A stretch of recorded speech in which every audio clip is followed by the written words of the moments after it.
morning everyone, welcome back to my allotment diaries. My name is Emma. These are my allotment diaries. They're happening right now. I vlog about everything to do with my allotment garden. I'd love for you to subscribe to my YouTube channel if you haven't already, for lots of allotment garden inspiration, motivation and a few tips along the way.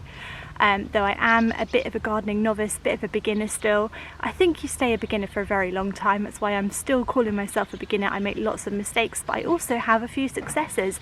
And one of my biggest successes so far has been all the tulips, which are finally starting to bloom. And I'm so excited. When I got here today, I was jumping up and down, and with my kids as well, so they got to see the tulips. This is the first time this year I've seen them bloom.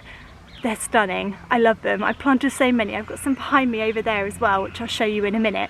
I just want to start with these ones here because something interesting is happening to my tulips. So these tulips were planted about 3 years ago. I think on my second year I planted these, and they are actually yellow and red tulips. However, they're supposed to stay their own colour. So like for instance, this one is yellow, but the red ones, they've done something very strange. They've started to turn into red and yellow tulips, and I think what's happening, and I can't be sure because I'm not a tulip expert, but I did look this up last year. It started to happen to my ones at the front as well, and I think it's cross-pollination. So where the bees and the pollinators are coming from tulip to tulip, they're basically cross-pollinating them, and obviously your tulip bulbs multiply year after year. So these are new tulip bulbs come up that have been cross-pollinated with both colours, and that's why they're coming up a mixed colour, which is quite amazing really. And it's almost like I've created a new tulip all by myself at this plot. Whatever the reason for these, I'm not complaining at all because I think they're absolutely stunning, and I love the different colour combinations that are coming up. I just love it. So these ones here are also, these are new this year, so these have newly been put in, which means they've all kept their own colour, and they're absolutely stunning. We've got the beautiful white colour, and we've got the darker pink and then the lighter pink coming up as well. I just whacked all these in together, not knowing what colours they would be. They were kind of like a mixed pack. They're just beautiful, absolutely stunning. I'm in love with them. I'm absolutely obsessed with tulips. I just think they're such a lovely springtime flower. And then down here I've got some bright orangey red ones coming up. Haven't quite flowered yet. These are going to be absolutely stunning when they do because they're very, very vibrant. I can already see how vibrant they're going to be. Have a few more of the mauve and pink ones coming up in this bed here with a few daffodils at the end, and then right at the front we've got these ones. They must have taken a bit of a battering or something. I think there's probably been some bad weather that I haven't realised. Maybe it's been very windy, but they've sort of blown over. But as soon as the weather picks up a bit, these will be standing tall, I'm sure. These are absolutely stunning. I've got the dark purple, and then the ones that haven't opened yet, those are going to be the light pink ones. These are probably some of my favourite tulips. The first thing I ever planted on my plot were these tulips, and I am so glad I did. So if you haven't planted any tulips, I would very much suggest that next year you do whack some in. You don't have to whack as many as I've got in, because I do have like quite a few. But I love them. I just love them. Right, it's time to play the game that we haven't played for a little while, what's alive and what's died, because we haven't been here for a few weeks. I've got quite a lot growing now, so I thought we'd just go through the plot and see what's alive and what's died, starting with our peas. Well, happy to report that the peas are still alive. However, something's been digging in here. Something's always been digging, and it's snapped a couple. It's snapped a couple of them, which is a big shame. That was Rocky. He's in big trouble.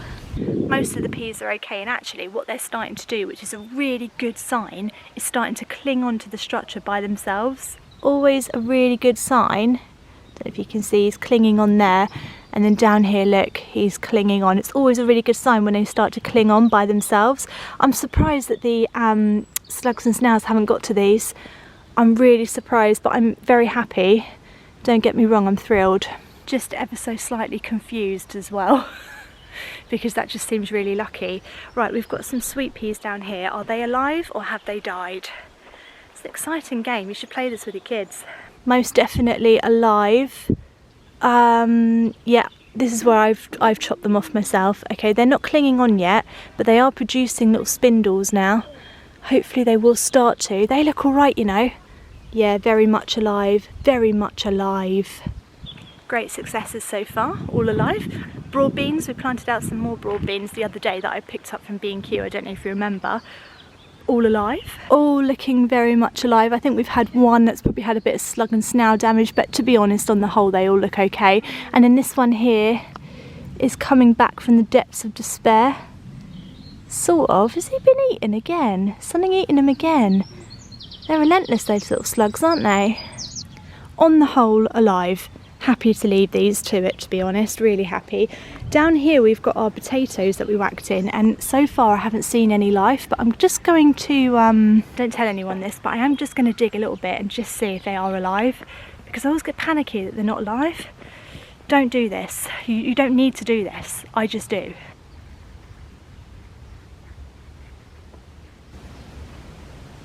That was a rock. Well, that was a potato. It's just a rock.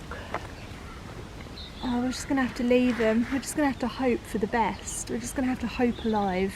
I can't find them, and I don't want to dig any more than that, because obviously I don't actually want to dig them up. So we're going to have to put a query mark over them and say hope they're alive. And that's it. I did sow some rocket seeds in here, but I can't see them. So we'll leave those for now. Maybe they'll germinate later. And let's check this bed. Is it alive? Has it died? Is it alive? Has it died? Is it alive? Has it died? It's alive. The rhubarb potato's alive too. All my rows of parsnips are coming up really nicely, very, very happy. Then I've got my rows of carrots. You can see where I've actually scattered them all in the middle there. And there's very little towards this end. But most excitingly, this little rhubarb potato, rhubarb crown, whatever you call it, is actually getting bigger. I don't know what that means, or what that is, but just there, something is happening to this rhubarb potato, and I'm here for it. Always very exciting when you grow something new for the first time. I know rhubarb's not new, but it's new to me, and I find it very exciting. So I'm just observing at the moment. It's very exciting. So this is all alive. This is another allotment success so far. Let's not get ahead of ourselves, guys. It's only April. It's alive, it's alive, it's alive.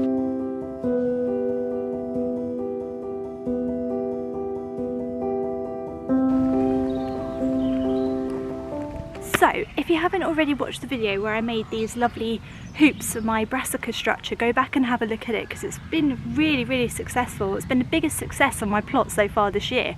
I think I've said that a few times already, but you know, there we go. There's been a few successes actually. I want to plant some brassicas out here. I want to plant some cauliflowers, but the ones that I'm growing at home are just nowhere near big enough to go out yet, and I really want to put them out now.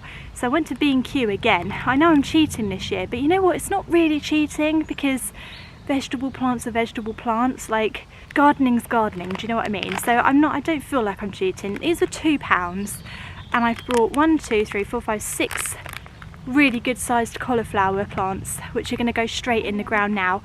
I'm going to whack them in. I'm just going to do it. And then when my other ones at home start to catch up, I'll have room to put those out as well. But I just think these might give me a bit of a head start on the season, so I'm going to whack them in. So the fleece from Andermatt, which I spoke about last time, which I'll show you once I've planted these out, they actually protect from frost as well. So this won't be frosty, so they should be okay, I think. Blooming cat's been in town in here. To be honest, when it comes to frost, I'm always worried every year that frost is just going to kill everything. Some plants are stronger than you think they are. Just whack it out. It's what I always say, just whack it out and see. The worst that can happen is it dies. It's only life or death that you're playing with, guys. That's it. Nothing important. So, these need quite a bit of spacing. Come out when I want them to. Like I said before, it's only life or death. Don't panic. Right, they need quite a bit of spacing, so I reckon I'll get 3 across.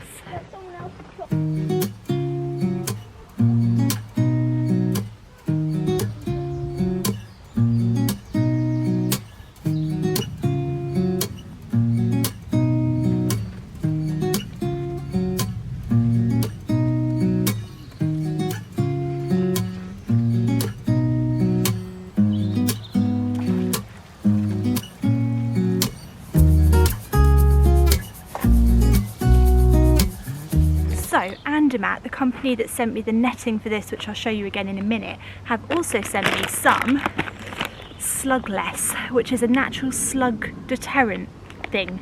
So I'll tell you what it's made of, because I haven't read it yet.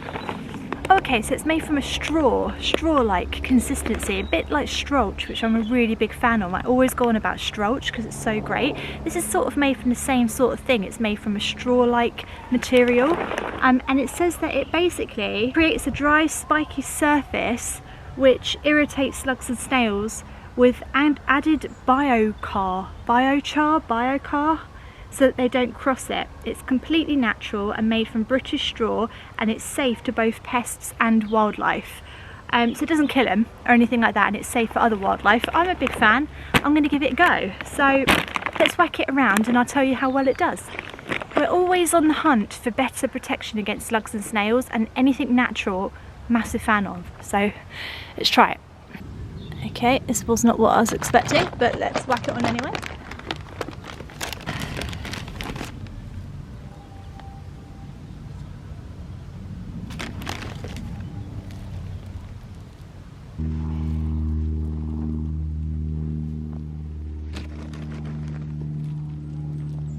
So I just read the rest of the packet, and it says basically to activate it you have to wet it, and then it like expands, and then it takes a while to work. So we'll wet it with some water, obviously. What else would we wet it with? Slug killer.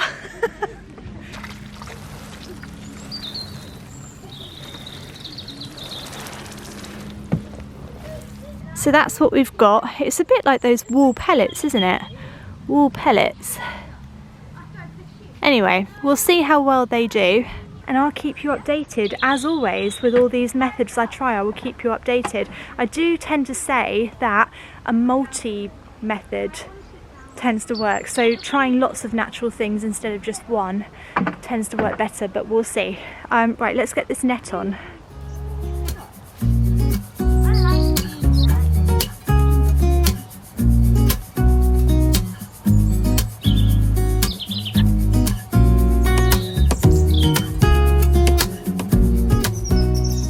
Right, that's the brassicas in and protected. Now put this net over it straight away.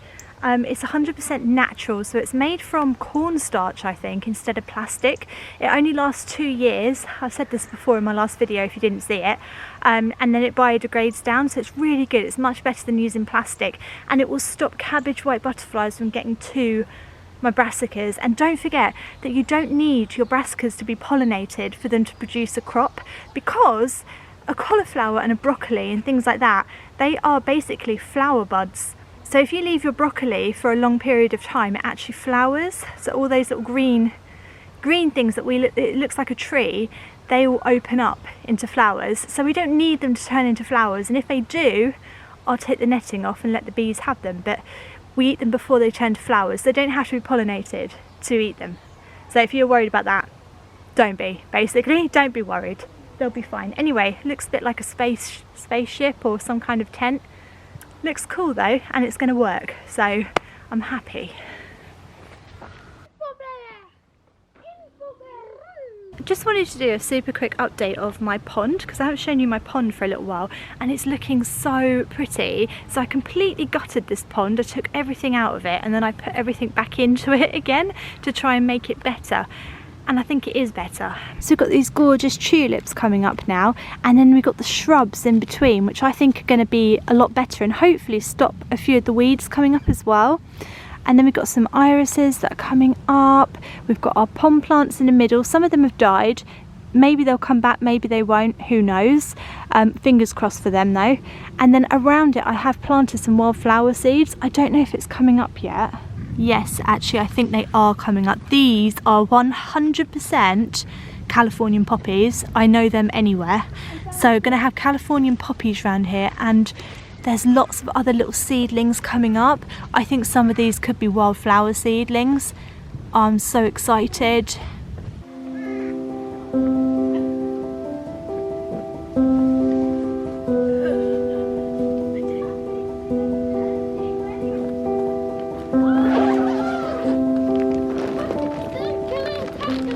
So I I couldn't stop by the allotment without checking out my polytunnel. Everything's still growing exactly the same as it was, so I won't show it to you again. Got kohlrabi and garlic and stuff. Still loads of slugs and snails in here. Not sure what to do about those, but there you go, they can have it because they don't seem to be eating very much in here, so I don't know what they're doing. They're just sort of hanging out. Anyway, I hope you enjoyed the vlog today. If you did, do subscribe to my channel. I'm going to be back again on Friday, so I will see you then for lots more allotment fun. See you then. Bye.